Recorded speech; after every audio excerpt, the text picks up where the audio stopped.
Como se transformar em um operador e investidor de sucesso. Alexander Elder. Entenda a psicologia do mercado, técnicas poderosas de negociação.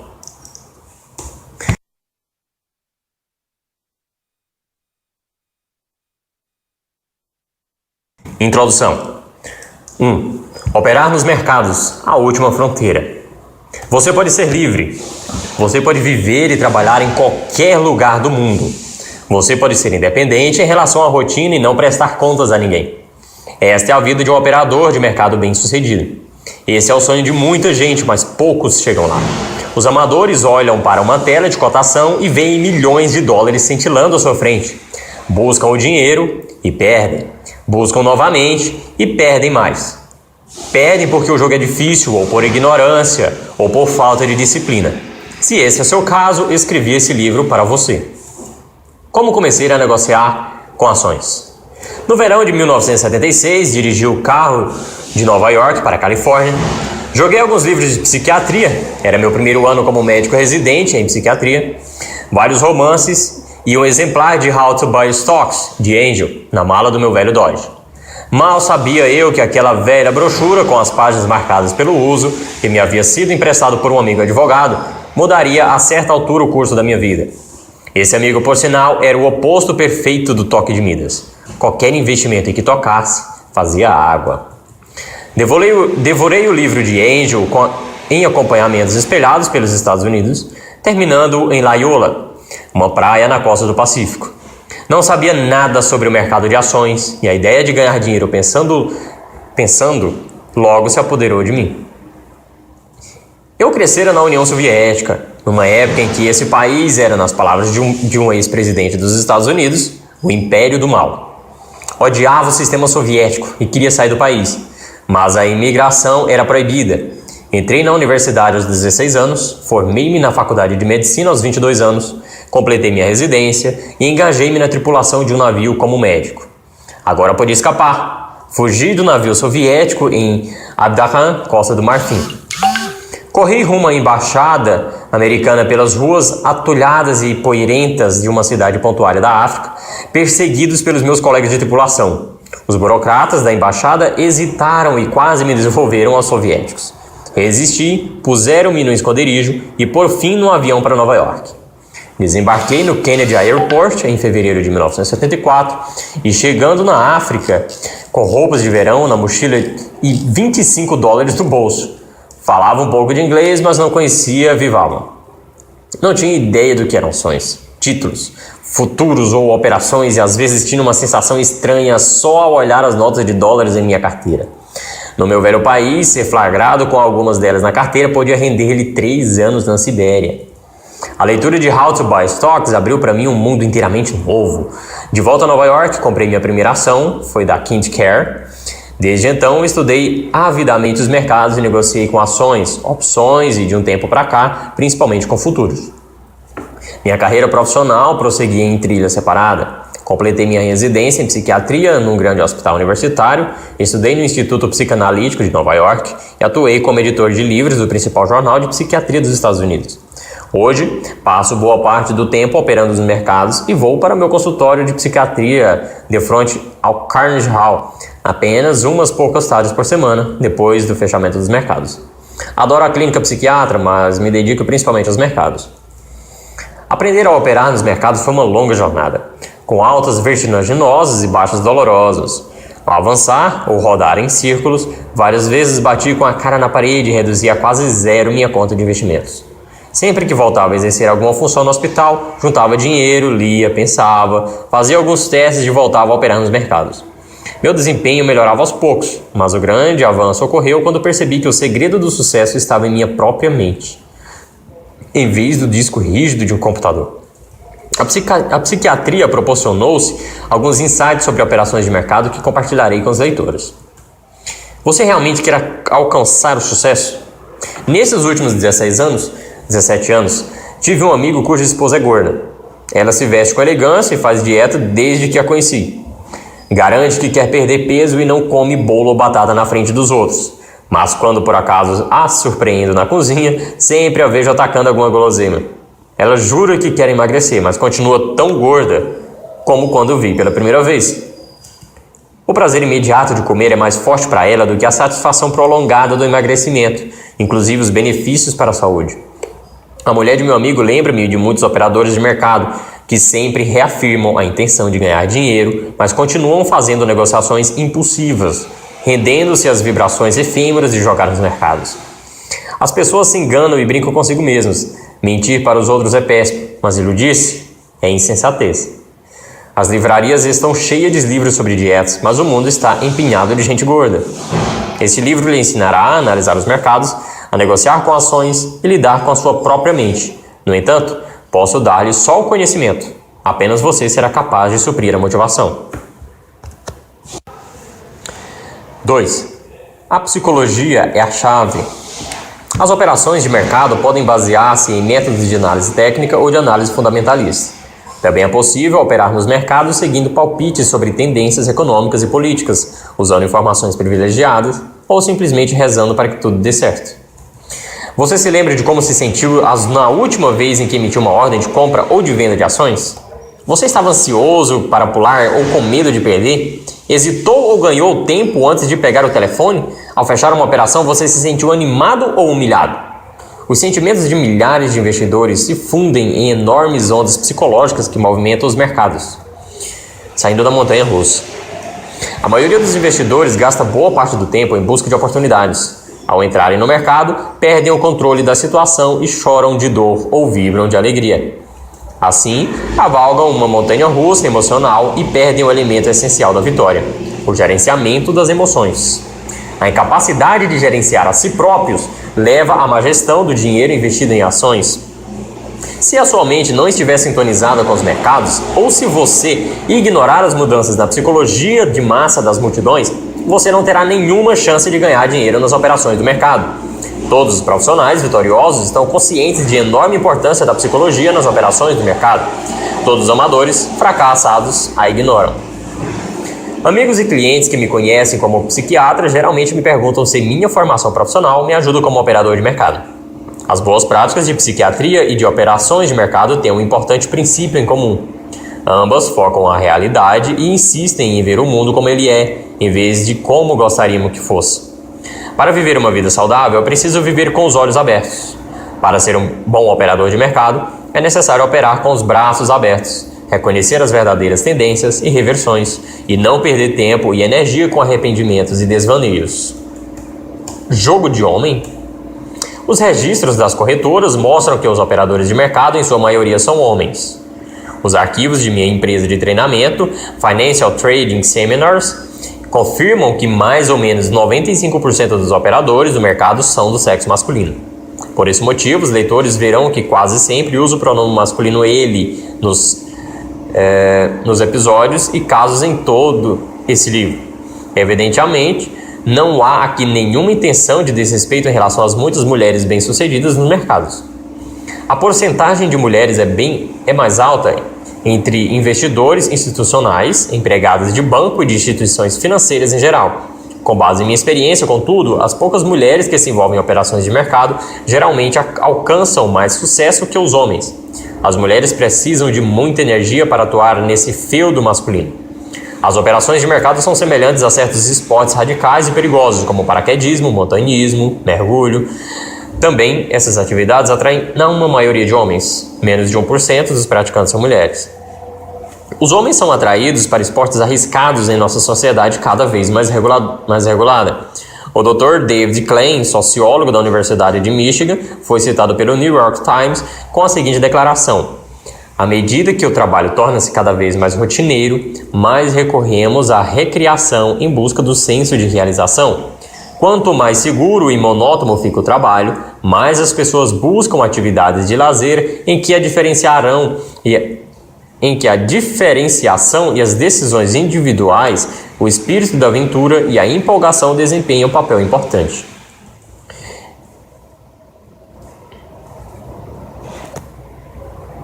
Esses esportes proporcionam um prazer intenso, mas têm um estigma de perigoso, pois muitos participantes ignoram as ameaças e assumem os riscos insensatos.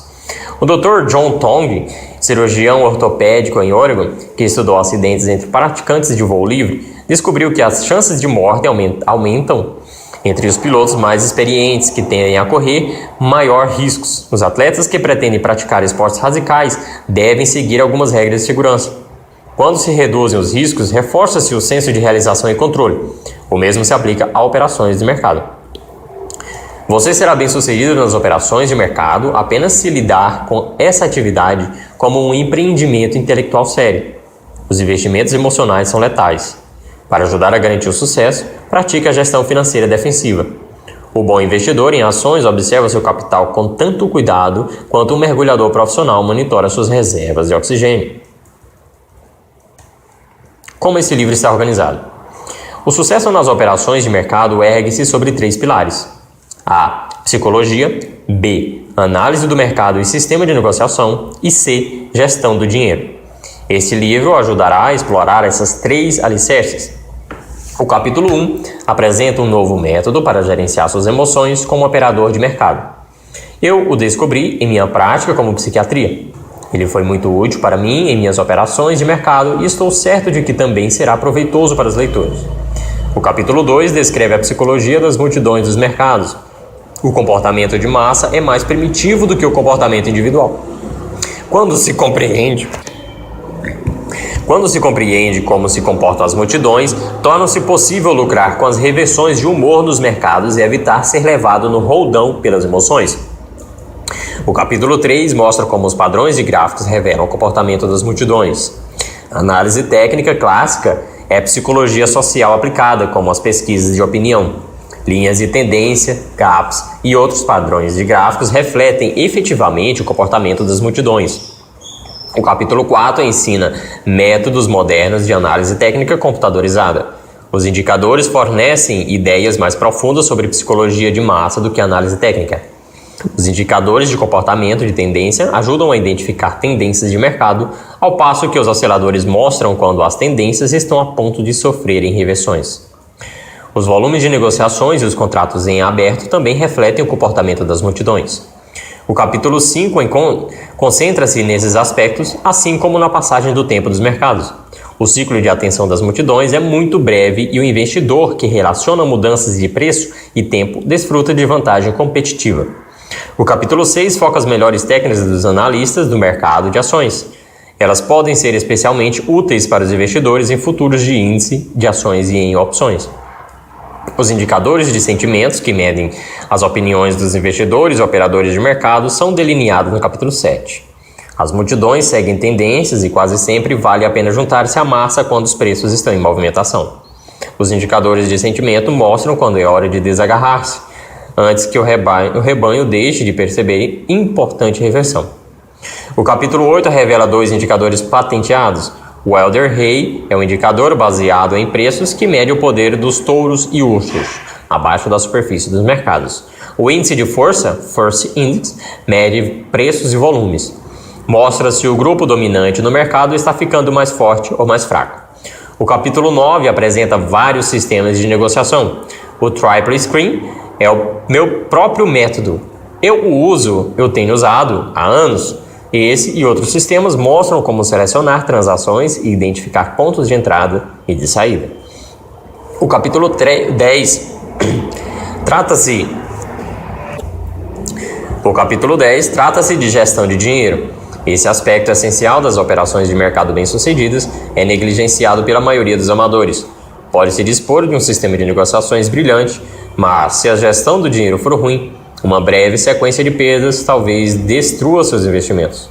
Operar nos mercados sem adequada gestão do dinheiro é como atravessar descalço um deserto. Você está a ponto de gastar muitas horas na leitura deste livro. Quando deparar com ideias que lhe pareçam valiosas em situações específicas, submeta-se a um teste crucial, sua própria experiência. Você pode converter esses conhecimentos em algo exclusivamente seu, ao questioná-los na prática. 3. As chances estão contra você. Por que será que a maioria dos operadores de mercado perde dinheiro e some do mercado? 2 razões são emoção e insensatez nas negociações, mas há uma terceira. Os mercados de fato estão ajustados para que a maioria dos investidores perca dinheiro. A indústria de operações de mercado mata os operadores de mercado com comissões e slippage. A maioria dos amadores não acredita nisso, da mesma maneira como os camponeses medievais não admitiam que minúsculos germes invisíveis pudessem matá-los. Se você ignorar a slippage de trabalhar com uma corretora que cobra altas comissões, estará agindo como o camponês que bebe água do poço da aldeia durante uma epidemia de cólera. Pagam-se comissões para entrar e sair das negociações. Slippage é a diferença entre o preço pelo qual se coloca uma ordem e o preço pelo qual se executa uma ordem. Quando se emite uma ordem com limite, ela é executada ao preço estipulado ou não é executada. Quando se está ansioso para entrar ou sair do mercado e se emite uma ordem ao mercado, ela geralmente é executada a preço pior do que o vigente no momento da colocação. A indústria de operações de mercado drena enormes quantias dos mercados. Bolsas, reguladores, corretoras e assessores vivem à custa dos mercados, enquanto gerações de operadores de mercado continuam desaparecendo. Os mercados precisam de novas levas de perdedores, da mesma maneira como os construtores das antigas pirâmides do Egito necessitavam de novos sortimentos de escravos. Os perdedores deixam o dinheiro no mercado, o que é necessário para a prosperidade do setor. Jogo de soma negativa. Corretoras, bolsas e assessores promovem campanhas de marketing para atrair mais perdedores para o mercado. Há quem diga que as negociações com o futuro são um jogo de soma zero. Contam com o fato de que a maioria das pessoas sentem-se mais esperto do que a média e espera ganhar num jogo de soma zero. Num jogo de soma zero, os vencedores ganham tanto quanto perdem os perdedores. Se você e eu apostarmos $10 na direção da próxima variação de 100 pontos no índice Dow Jones, um de nós receberá 10 e o outro pagará 10. A pessoa mais inteligente deverá ganhar o jogo durante determinado período de tempo. As pessoas acreditam na propaganda da indústria de investimentos em renda variável sobre o jogo de soma zero, mordem a isca e abrem contas de investimentos. Não percebem que investir em renda variável é um jogo de soma negativa. Os ganhadores recebem menos do que os perdedores porque a indústria suga dinheiro dos mercados. Por exemplo, a roleta dos cassinos é um jogo de soma negativa porque o cassino reembolsa de 3 a 6% de todas as apostas. Essa característica torna a roleta imbatível a longo prazo.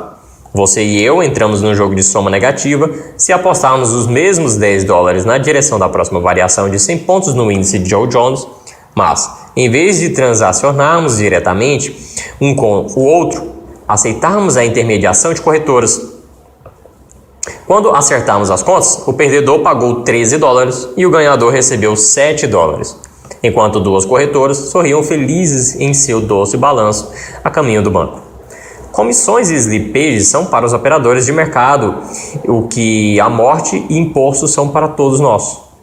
O investidor em ações precisa sustentar a corretora e a máquina das bolsas antes de ganhar o primeiro tostão. Em termos simples, melhor do que a média não é suficiente. Você precisa ficar alguns anos luz à frente da multidão para ganhar no jogo de soma negativa. Comissões. Leve em conta comissões totais de $12 a $100 em cada contrato futuro negociado. Os grandes investidores que trabalham com corretora de desconto pagam menos. Os pequenos investidores que trabalham com corretoras de serviços integrais pagam mais. Os amadores ignoram as comissões enquanto sonham com lucros poupudos. As corretoras argumentam que as comissões são minúsculas em relação ao valor dos contratos objeto. Para compreender o papel das comissões, é preciso comprá-las com sua margem, não o valor do contrato. Por exemplo, você pode pagar $30 para negociar um único contrato de milho, 5.000 alqueires, valendo mais ou menos $10.000. A corretora dirá que $30 de comissão é menos de 1% do valor do contrato. Na verdade, você precisará depositar cerca de $600 para negociar um contrato de milho. A comissão de $30 representa 5% da margem. Isso significa que será necessário ganhar 5% do capital aplicado na negociação simplesmente para atingir o ponto de equilíbrio. Caso você negocie com milho 4 vezes por ano, terá de gerar lucro anual de 20% para não perder dinheiro. Muita pouca gente consegue isso. Muitos gestores de recursos de terceiro dariam os olhos da cara para retorno anuais de 20%. As pequenas comissões não são ninharias desprezíveis, são grandes obstáculos ao sucesso. Muitos amadores pagam 50% ou mais do tamanho de seus investimentos em comissões por ano, se resistirem durante tanto tempo. Mesmo as comissões com desconto representam grandes obstáculos ao êxito das operações do mercado. Já ouvi corretores rirem de investidores que fazem das tripas corações apenas para empatar no jogo. Empenhe-se para garantir as comissões mais baixas possíveis. Não tenha vergonha de barganhar pelas menores taxas. Já ouvi muitos corretores se queixarem da falta de clientes, mas poucos clientes se queixam da falta de corretores. Diga à sua corretora que é do interesse dela cobrar comissões mais baixas, pois você sobreviverá e continuará cliente por muito tempo. Desenvolva um sistema de negociação em que as transações sejam menos frequentes. Slippage. A slippage dá mordidas de piranha ou de tubarões na sua conta de investimentos, sempre que você entra ou sai do mercado. Slippage significa que suas ordens são executadas a preços diferentes dos vigentes no momento da colocação. É como pagar $0,1 por uma maçã no hortifruti, embora o preço indicado na prateleira fosse 0,2. 3 são os tipos de slippage: comum, resultante da volatilidade e criminosa. A slippage comum resulta do spread entre os preços de compra e venda. Os operadores da sala de negociações mantêm 2 preços no mercado: o preço de venda e o preço de compra. Por exemplo, sua corretora pode apresentar-lhe uma cotação de 390,45 para um contrato SP 500 de junho. Se você quiser comprar um contrato no mercado, pagará pelo menos 390,50. Se você quiser vender no mercado, receberá 390,40 ou menos. Como cada ponto vale $5, o spread de 10 pontos entre o preço de venda e o preço de compra transfere $50 do bolso para os operadores da sala de negociações. É o preço que lhe cobram pelo privilégio de entrar e sair do mercado.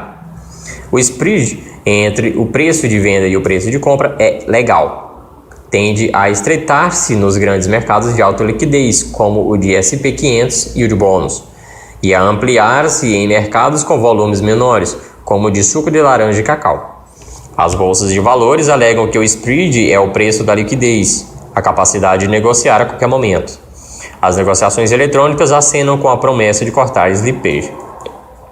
A slippage aumenta com a volatilidade dos mercados. Os operadores da sala de negociações conseguem mais quando os mercados se tornam mais velozes. No momento em que os mercados começam a correr, a slippage rompe o teto.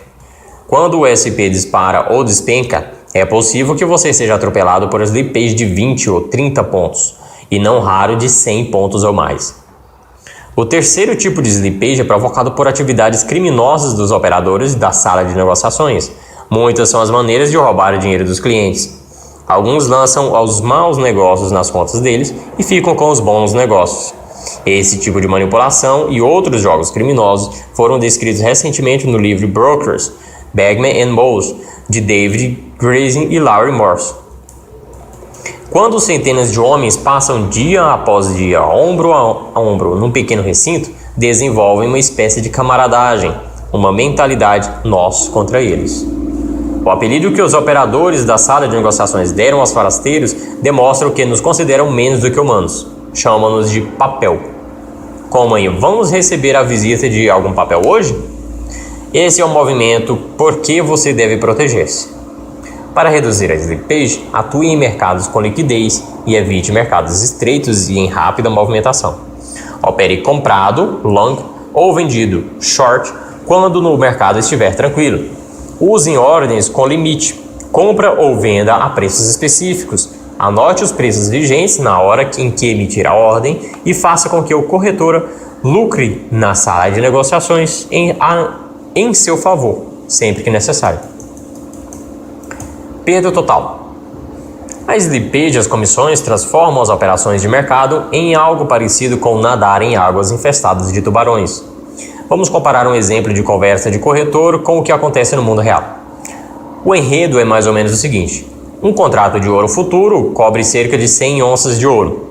5 indivíduos compram um contrato cada um de alguém que vende a descoberto 5 contratos. O preço do ouro cai $4 e o comprador se retira, perdendo $4 por onça ou 400 por contrato.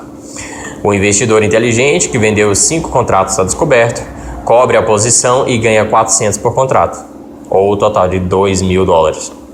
No mundo real, contudo, cada perdedor ficou com prejuízo acima de $400 por contrato. Ele pagou comissão total de pelo menos $25 e provavelmente foi vítima de uma slippage de 20. Assim, cada perdedor sofreu uma perda de $465 por contrato e, como grupo, perderam $2.325. O vencedor, que vendeu 5 contratos a descoberto, provavelmente pagou comissão total de $15 e foi atingido por uma slippage de 10, o que reduziu seu ganho em $35 por contrato, ou $175 para os 5 contratos. Embolsou apenas $1.825. O vencedor achou que ganhou $2.000, mas recebeu apenas $1.825. Os perdedores acharam que haviam perdido $2.000, mas na verdade perderam $2.325. No total, nada menos que $500 foram sugados da mesa. A fatia de leão foi embolsada pelos operadores e pelos corretores da sala de negociações, que dão uma facada muito maior do que se atreveria o mais ousado dos cassinos. Outras despesas também drenam o dinheiro dos investidores. O custo dos computadores, do processamento de dados, são honorários, as taxas por serviços de assessoria e até mesmo livros como este que você está lendo agora. Tudo sai do seu bolso. Procure uma corretora com as comissões mais baixas e vigie como falcão. Desenvolva um sistema de negociações que emita sinais relativamente infrequentes e lhe permita entrar nos mercados nas épocas de tranquilidade.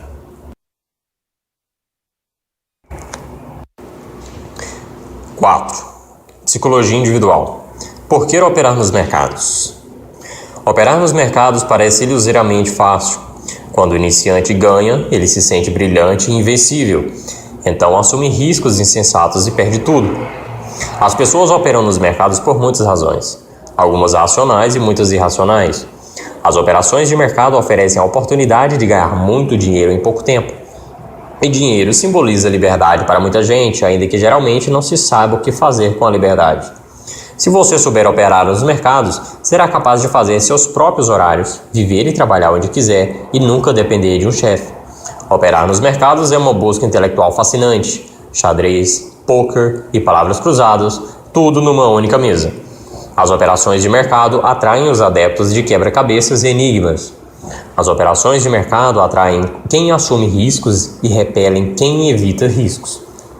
As pessoas comuns acordam de manhã, vão para o trabalho, almoçam, voltam para casa, tomam uma cerveja e jantam, veem televisão e vão dormir. Quando ganham um pouco mais de dinheiro, aplicam a sobra na poupança. O operador de mercado arrisca o capital. Muitos deles são solitários que abandonam a certeza do presente e mergulham no desconhecido. A autorrealização. A maioria das pessoas tem um impulso inato para dar o melhor de si e para desenvolver ao máximo suas habilidades. Este impulso, além do prazer do jogo e da atração pelo dinheiro, impele os operadores de mercado a desafiar os mercados. Os bons operadores de mercado tendem a ser trabalhadores e astutos. Estão abertos a novas ideias. Paradoxalmente, o objetivo de um bom operador de mercado não é ganhar dinheiro. Seu propósito é operar bem. Se operar bem, o dinheiro será uma consequência natural. Os operadores de mercado bem-sucedidos aprimoram continuamente suas habilidades. Dar o melhor de si e realizar todo o seu potencial é mais importante do que ganhar dinheiro. Um dia, um operador de mercado residente em Nova York disse: "Se a cada ano eu ficar meio ponto percentual mais inteligente, serei um gênio quando morrer." Essa motivação para o autoaprimoramento é a marca registrada do operador de mercado bem-sucedido. Um operador de mercado profissional do Texas convidou-me para ir ao seu escritório e disse: "Se você se sentar do outro lado da mesa enquanto eu opero durante o dia, terá dificuldade em saber se estou ganhando ou perdendo." Ele chegou a um nível em que ganhar não animava e perder não o deprimia. Estava tão concentrado em operar certo e em melhorar suas habilidades que o dinheiro não mais afetava suas emoções. O problema com a autorrealização é que muita gente tem resíduos de autodestruição. Os motoristas propensos a acidentes continuam destruindo seus carros, da mesma maneira como os operadores de mercado autodestrutivos continuam arrasando suas contas de investimentos. Os mercados oferecem oportunidades sem fim para a autossabotagem, assim como para a autorrealização. A exteriorização dos conflitos internos no mercado é uma ideia dispendiosa. Os operadores de mercado que não estão em paz consigo mesmo tentam realizar seus anseios contraditórios no mercado. Se você não souber para onde está indo, terminará em algum lugar em que não quererá estar. 5. Fantasia versus realidade. Se um amigo com pouca experiência em agricultura lhe disser que pretende alimentar-se com os produtos cultivados em seu pequeno sítio, logo lhe ocorrerá o receio de que ele fique com fome. Todos sabemos que só pode extrair certa quantidade de suco de uma laranja. A única área em que os adultos dão asas à fantasia é nos investimentos em renda variável. Outro dia, um amigo me disse que pretendia sustentar-se com sua conta de investimentos no valor de $6.000. Quando tentei mostrar-lhes a futilidade de seu plano, ele logo mudou de assunto. Embora seja um analista brilhante, recusa-se a perceber que sua agricultura intensiva é suicida.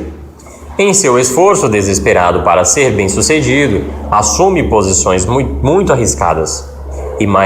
E a mais leve oscilação do mercado, sem dúvida, o deixará em situação difícil. O investidor bem-sucedido é realista. Sabe que suas capacidades são limitadas. Vê o que está acontecendo no mercado e sabe reagir aos fatos. Analisa os mercados sem recorrer a atalhos. Observa suas próprias reações e faz planos realistas. O investidor profissional não se dá ao luxo de alimentar ilusões. Quando um amador leva alguma paulada e recebe as primeiras chamadas de margem, ele perde a confiança, fica medroso e começa a desenvolver algumas ideias estranhas sobre os mercados. Os perdedores compram, vendem ou perdem oportunidades graças às suas ideias fantásticas. Agem como crianças que têm medo de passar pelo cemitério ou verificam se não há fantasmas debaixo da cama antes de dormir. O ambiente não estruturado dos mercados facilita o desenvolvimento de fantasias. A maioria das pessoas que foi criada na civilização ocidental tem fantasias semelhantes. Essas fantasias são tão difusas que, quando estudei no Instituto Psicanalítico de Nova York, uma das disciplinas era fantasias universais. Por exemplo, muita gente cultiva na infância a fantasia de que foi adotada, em vez de concebida pelos pais. As fantasias parecem explicar um mundo hostil e impessoal, consolam as crianças, mas impedem que vejam a realidade. As fantasias influenciam nossos comportamentos, mesmo que não estejam conscientes delas. Durante minhas conversas com centenas de investidores em renda variável, sempre os ouvi manifestar várias fantasias universais. Distorcem a realidade e impedem as negociações bem-sucedidas. O operador de mercado bem-sucedido deve identificar suas fantasias e livrar-se delas. O mito do cérebro. Os perdedores que sofrem do mito do cérebro lhe dirão: perdi porque não conhecia os segredos das operações do mercado. Muitos perdedores desenvolvem a fantasia de que os operadores do mercado bem-sucedidos têm alguns conhecimentos secretos. Essa fantasia contribui para que sustentem um próspero mercado de serviços de assessoria e de pacotes de sistemas de negociação. O operador de mercado, desmoralizado a toda hora, sacode o talão de cheques e vai à compra em busca de operações de mercado secretas. São os mais propensos a enviar $3.000 a charlatães para adquirir sistemas de negociações computadorizados imperdíveis. Quando a novidade se autodestrói, não hesitem em efetuar outra remessa para receber um manual científico que explica como parar de perder e transformar-se em verdadeiro incidez, capaz de ganhar em todas as oportunidades, contemplando a Lua, Saturno e até Urano. Os perdedores não sabem que operar nos mercados é intelectualmente muito simples. É mais fácil do que extrair um apêndice, construir uma ponte ou defender uma ação judicial nos tribunais. Os bons operadores de mercado quase sempre são astutos, mas poucos são intelectuais. Muitos nem mesmo frequentaram a universidade, alguns não completaram o ensino médio. As pessoas inteligentes e trabalhadoras que se deram bem em suas carreiras geralmente se sentem atraídas para os investimentos em renda variável. Em média, os clientes das corretoras estão na faixa dos 50 anos, são casados e concluíram algum curso universitário. Muitos têm pós-graduação e são donos dos próprios negócios. Por que cargas d'água esse pessoal inteligente e trabalhador fracassa nos investimentos em renda variável? O que distingue os vencedores dos perdedores não é a inteligência nem fórmulas secretas. E de certo não é o nível de escolaridade. O mito da subcapitalização. Muitos perdedores acham que seriam bem-sucedidos se tivessem mais dinheiro para operar nos mercados. Todos os perdedores são expulsos do jogo depois de uma sequência de perdas ou após uma grande perda isolada. Em geral, depois que o amador está fora do jogo, o mercado reverte e movimenta-se em direção esperada. E o perdedor começa a dar chutes em si mesmo ou no corretor. Se tivesse sobrevivido mais uma semana, teria ganhado uma bolada. Os perdedores interpretam as reversões como validação de seus métodos. E então ganham, economizam ou tomam dinheiro emprestado suficiente para abrir outra pequena conta de investimento em renda variável. E a história se repete. O perdedor é expulso do mercado, o mercado reverte e demonstra que o perdedor estava certo, apenas um pouco atrasado. E de novo ficou sem dinheiro. E aí nasce a fantasia. Se eu tivesse mais dinheiro, teria conseguido permanecer um pouco mais no mercado e ganharia muito dinheiro. Alguns perdedores levantam dinheiro com parentes e amigos, mostrando-lhes os registros de seus investimentos. Tudo parece indicar que teriam feito fortuna se pudessem trabalhar com mais dinheiro. No entanto, quando levantam mais dinheiro, apenas perdem mais dinheiro. E até parece que o mercado está rindo deles. Os perdedores não estão subcapitalizados, apenas sofrem de subdesenvolvimento mental. Os perdedores são capazes de arrasar grandes capitais tão rapidamente quanto destroem pequenas quantias. Investem em um excesso e sua gestão de dinheiro é relapsa. Assumem muitos riscos, qualquer que seja o tamanho de suas contas. Por melhor que seja seu sistema, uma sucessão de maus negócios sem dúvida o expulsará do mercado. Os operadores de mercado geralmente me perguntam qual deve ser o seu capital inicial. Querem ser capazes de resistir a reveses e quedas temporárias no saldo da conta de investimentos. Admitem a hipótese de perder muito dinheiro antes de começar a ganhar alguma coisa. Até parecem um engenheiro que se conforma com o desabamento de suas primeiras pontes antes de erguer sua obra de arte. Será que um cirurgião também estaria disposto a matar vários pacientes antes de tornar-se o bambambam em cirurgia de apêndice? O operador de mercado que pretende sobreviver e prosperar deve controlar suas perdas. Consegue-se isso investindo apenas pequena fração do seu patrimônio numa única negociação. Veja capítulo 10, Gestão do Risco. Conceda-se vários anos para aprender a investir em renda variável. Não comece com uma conta superior de $20.000 e não perca mais de 2% dessa disponibilidade numa única negociação. Aprenda com erros baratos numa pequena conta. Os amadores não admitem perder nem estão preparados para perdas.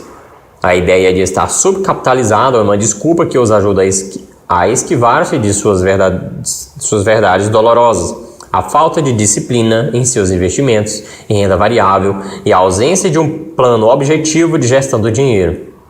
A única vantagem de uma grande conta de investimentos em renda variável é que o preço dos equipamentos e serviços passa a representar pequena porcentagem de sua disponibilidade total. O gestor de um fundo de 1 milhão que gasta 10 mil com computadores e seminários consumiu apenas 1% de seus recursos, ao passo que a mesma representaria 50% do capital de outro operador do mercado com uma conta de 20 mil. O mito de piloto automático. Imagine que um estranho toca a campainha de sua casa e se propõe a vender-lhe um sistema automático para dirigir o seu carro. Pague algumas centenas de dólares por um chip de computador, instale-o no carro e pare de gastar energia dirigindo, diz ele. Pode ficar cochilando no banco do carona enquanto o sistema de direção automático conduz até seu destino. Você provavelmente expulsaria o vendedor de seu jardim, às gargalhadas. Mas será que você acharia tanta graça se o mesmo picareta tentasse vender-lhe um sistema de negociação automática? Os operadores de mercado que acreditam no mito do piloto automático acham que é possível automatizar a busca da riqueza. Alguns tentam desenvolver um sistema de negociação automática, outros o compram de especialistas. Pessoas que passaram anos cultivando suas habilidades como advogados, médicos ou empresários afundam milhares de dólares em competência enlatada. Nesses casos, deixam-se levar pela ganância, pela preguiça ou pelo analfabetismo matemático. Tais sistemas eram apresentados em folha de papel, mas hoje são vendidos em disquetes protegidos contra cópias. Alguns são primitivos, outros são sofisticados, com recursos de otimização e regras de gestão de dinheiro. Muitos investidores em renda variável gastam centenas de dólares à cata de soluções mágicas que convertem algumas linhas de programa de computador em fluxos intermináveis de dinheiro. As pessoas que adquirem esses sistemas de negociação automática são como os cavaleiros medievais que pagavam os alquimistas pelo segredo de converter metal comum em ouro. As atividades humanas complexas não estão sujeitas à automação. Os sistemas de aprendizado computadorizado não substituíram os professores e os softwares para a elaboração de declarações de impostos de renda, não dispensaram os contadores. A maioria das atividades humanas exige o exercício de julgamento. As máquinas e os sistemas podem ajudar, mas não substituem os seres humanos. Tão numerosos são os compradores de sistemas computadorizados que deram com os burros na água que acabaram constituindo uma organização para a defesa de seus interesses, o Clube 3000, cujo nome se inspirou no preço de muitos desses aplicativos.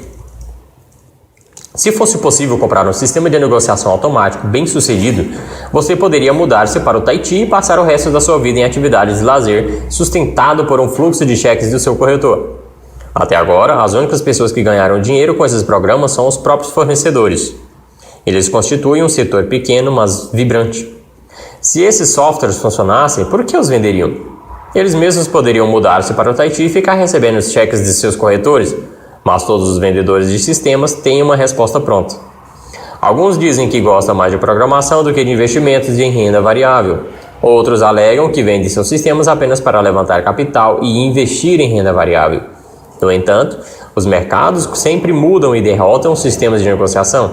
As regras rígidas de ontem mal funcionam hoje e certamente não funcionarão amanhã. Um investidor competente em renda variável pode ajustar seus métodos ao detectar problemas. Os sistemas automáticos são menos adaptáveis e autodestrutivos.